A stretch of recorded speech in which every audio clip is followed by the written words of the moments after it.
Todos los que hemos jugado la franquicia Resident Evil, es muy común que lleguemos a pasar por alto ciertos detalles curiosos, donde incluso hasta estos mismos pueden no tener explicación alguna, y otros son dejados allí para llamar la atención directamente del usuario.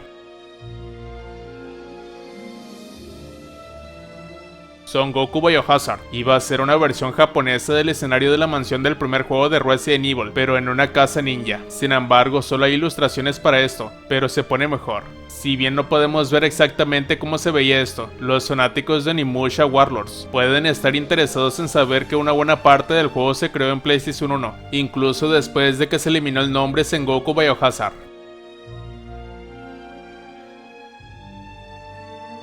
El sótano del castillo de Lady Dimitrescu está literalmente inundado de sangre. Nuevamente, los jugadores que sufren de un miedo específico a la sangre probablemente encontrarán esta área particularmente desagradable de atravesar, pero también alberga una desagradable sorpresa mecánica. Los vampiros periódicamente surgirán de la sangre para atacar a Ethan inesperadamente, ocasionalmente esperando que pase antes de aparecer detrás de él. Este escenario parece ser una referencia de Elizabeth Bathory, una de las asesinas en serie más infames del mundo. Bathory, junto con Vlad el Empalador, sirvió de inspiración para Drácula de Bram Stoker. El mito de bañarse en sangre de virgen para alcanzar la juventud eterna comenzó con Bathory, quien torturaba y desangraba a quienes le desagradaban. Si bien no hay forma de saber el número exacto de cadáveres de Bathory, la leyenda dice que mató hasta 650 pibas. Esta figura histórica tiene más que un parecido pasajero con la estrella revelación de Village, la seductora Lady Dimitrescu.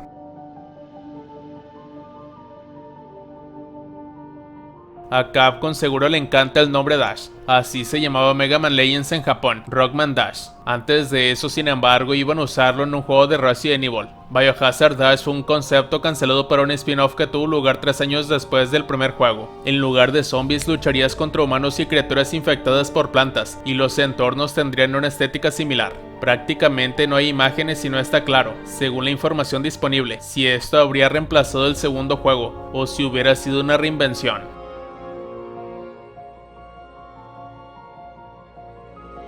Al inicio de Resident Evil 2, cuando andamos por los callejones, nos adentramos en una tiendica de armas donde se encuentra el dueño del lugar y nos da un poco de asilo, pero en eso los zombies entran por la ventana atacando al propietario. La pregunta es cómo lograron esos zombies atravesar el escaparate de Kendo sin que él se diera cuenta. Eran súper fuertes o llevaban piedras consigo, porque se necesitan más de unos pocos golpes para atravesar una ventana con las manos desnudas. Y si realmente estaban tratando de atravesar la ventana, ¿por qué Robert no se alejó o ni siquiera los vio comenzar a agruparse al otro lado del cristal?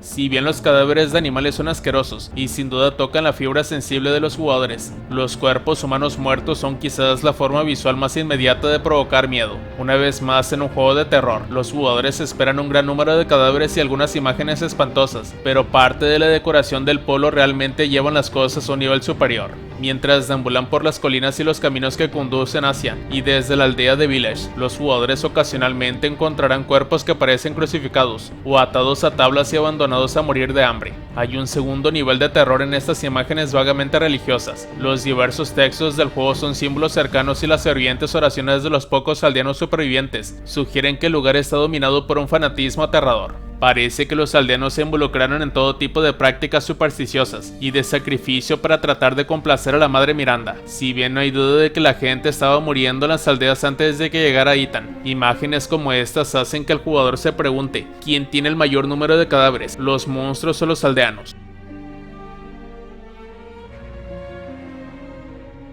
Si el jugador decide curar a Mia en la gran encrucijada narrativa del juego de Resident Evil 7, Zoe retrocederá disgustada y se agarrará la pancilla durante unos segundos, lo que ha provocado que más de unos pocos fanáticos especulen que Zoe podría haber estado embarazada. Alternativamente, tal vez Zoe tuvo relaciones con uno de los prisioneros anteriores de la familia, pero no parece muy probable porque este tipo de situaciones no es muy propicia para una relación. Tal vez pudo haber sido producto de la infección por el moho. De cualquier forma, es un detalle que se duda que vaya a esclarecerse algún día.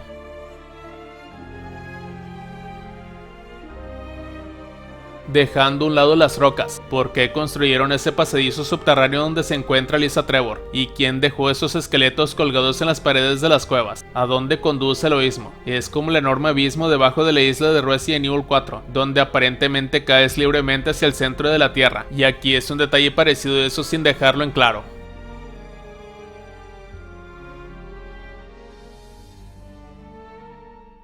Si bien no hay muchas pruebas de que Resident Evil fuera un sucesor espiritual de Sweet Home, el estilo visual siempre fue bastante diferente. Sin embargo, hay un elemento que se puede ver en las primeras imágenes de la beta, y aunque está muy borroso sigue siendo genial. Iba a haber múltiples fiestas de personajes, ya que los personajes no simplemente te seguirían a todas partes. A diferencia de Sweet Home, esto sería una verdadera jugabilidad cooperativa con un amigo, pero esto no fue una mecánica oficial hasta Resident Evil Outbreak. Aquí tenemos uno de los accesorios más extraños jamás lanzados para un juego. Coincidiendo con el lanzamiento de Resident Evil 7, Numskull creó una vela y estaba destinado a usarse durante el juego de realidad virtual, con el fin de sumergir a los jugadores más profundamente en la experiencia. Uno se pensaría que esto era algo único, pero tras una inspección más detallada, se descubrió que Numskull tenía una línea completa de velas aromáticas de videojuegos.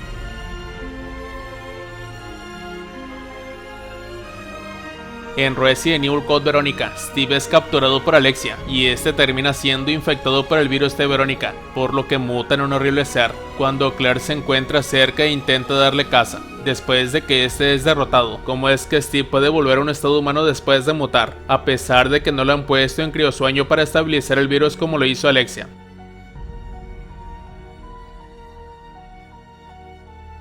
Cerca del final del juego, Mia encuentra a Ethan encerrado en el molde, lo que desencadena una secuencia surrealista desde la perspectiva de Ethan, donde Jack, ahora un hombre normal libre de la influencia del molde, le ruega a Ethan que libere a su familia de la infección. Es una escena fundamental que pone patas arriba gran parte de lo que sabíamos, pero ¿cómo exactamente lo estamos viendo? ¿Es un sueño? ¿Una invasión o qué chorizo? Parece probable que mientras Ethan estaba dentro del molde, se conectó a una especie de mente colmena psíquica, lo que le permitió interactuar con otras personas afectadas por ella, en este caso Jack y Zoe. Jack está muerto en este punto, pero su conciencia parece haber sido retenida de alguna forma por el molde, lo que le permite acercarse a Ethan, o algo así. En cuanto a por qué no se ve a Margaret por ninguna parte, esa es otra pregunta a responder en otro video.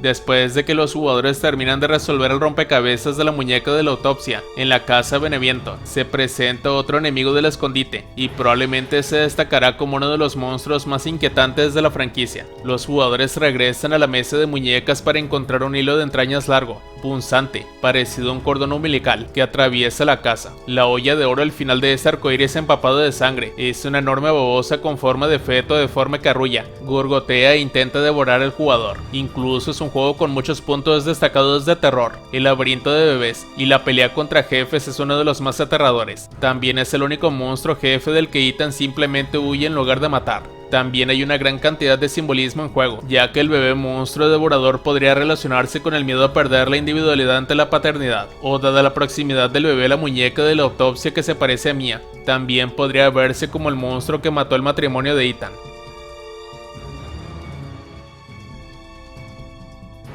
En algunas ilustraciones desechadas de Resident Evil, puedes ver dos personajes faltantes del equipo STARS, llamado Gilder y Dewey. Pero ¿por qué los abandonaron? Probablemente se debió a limitaciones de tiempo. Si bien nunca fueron implantados en una secuela, sí llegaron a otra franquicia como Gale y Rick de Dino Crisis. No es una relación 1 a 1 exacta, pero está bastante cerca.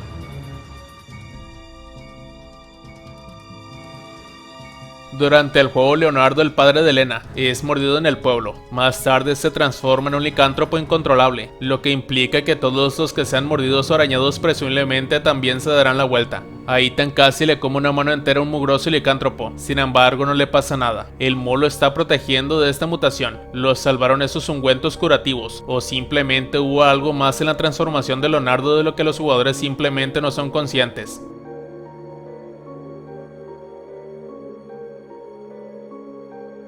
El primer juego comenzó a desarrollarse en 1993 y se lanzó a nivel mundial en 1996, lo que fue mucho para ese periodo de tiempo. La mayoría de los juegos, el Super Nintendo, tuvieron 1 o 2 años como máximo para el tiempo de desarrollo. Sin embargo, aquí está la mayor sorpresa. Shinji Mikami trabajó en ello solo durante los primeros 6 meses antes de que Capcom le considerara un pequeño equipo que creció lentamente durante los siguientes 3 años. Así que sí, esta era su visión de principio a fin.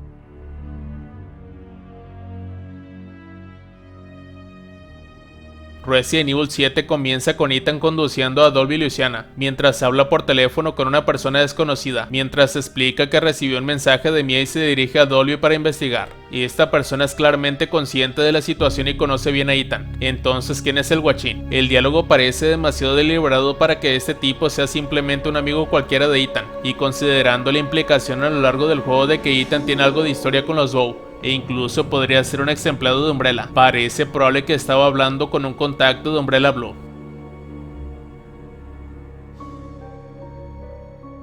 En Resident Evil 2, Shinji Mikami quería que él, o mejor dicho la versión original, fuera el juego final de la serie. Sin embargo, su co-creador, Tokuro Fujiwara, quería mantener la serie y vio potencial no solo para múltiples secuelas, sino también para spin-offs. Creo que sabemos quién terminó ganando esa discusión. Si Resident Evil se hubiera detenido después del segundo juego, ¿quién habría asumido el manto de supervivencia zombie? Es otro escenario divertido de un que pasaría así para reflexionar.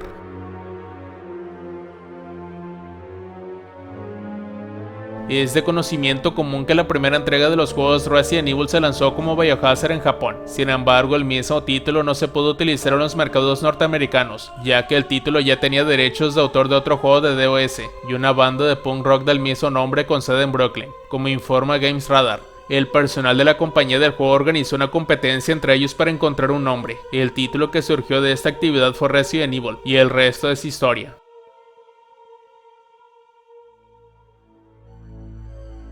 En Resident Evil 4, en el que se basa principalmente Village, los aldeanos y la mayoría de los habitantes de la región hablaban español. Incluso los personajes que sí hablan inglés, al menos tienen acento, como corresponde a la ambientación. Sin embargo, ese no es el caso en este juego. Tiene lugar en algún lugar de Europa, pero nadie habla con acento de ningún tipo, ni siquiera Miranda tiene uno. Esto podría haber sido simplemente una elección estilística para evitar la barrera del idioma, pero es extraño en comparación con Resident Evil 4.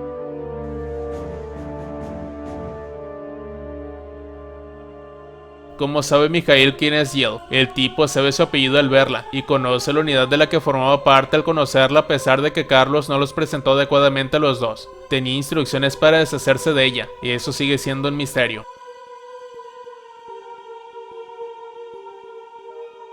A pesar de que los juegos originales se desarrollaron en Japón, la actuación de voz de la franquicia fue en inglés. Si bien se grabó un doblaje japonés, esta versión fue descartada por baja calidad. Sin embargo, la versión en inglés volvió a ser ridículamente mala, pero ahora se ha ganado un estatus de culto entre los fans. El equipo creativo decidió utilizar únicamente el inglés, independientemente de la calidad de la escritura. No fue hasta 2012, con el lanzamiento de Resident Evil Revelations, que los juegos también incluirían actuación de voz japonesa.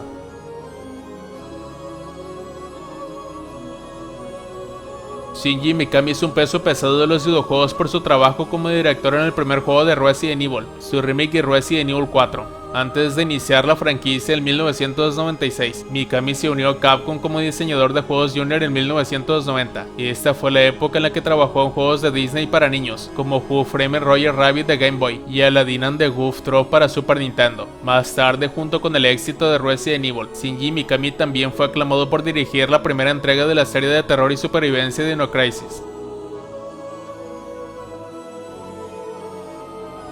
Y hasta aquí finalizamos con el contenido. ¿A ti qué te parecieron estos detalles en Resident Evil? ¿Cuáles de estos desconocías? Si conoces alguno nuevo, compártelo con nosotros en la caja de comentarios. Nos vemos hasta la próxima.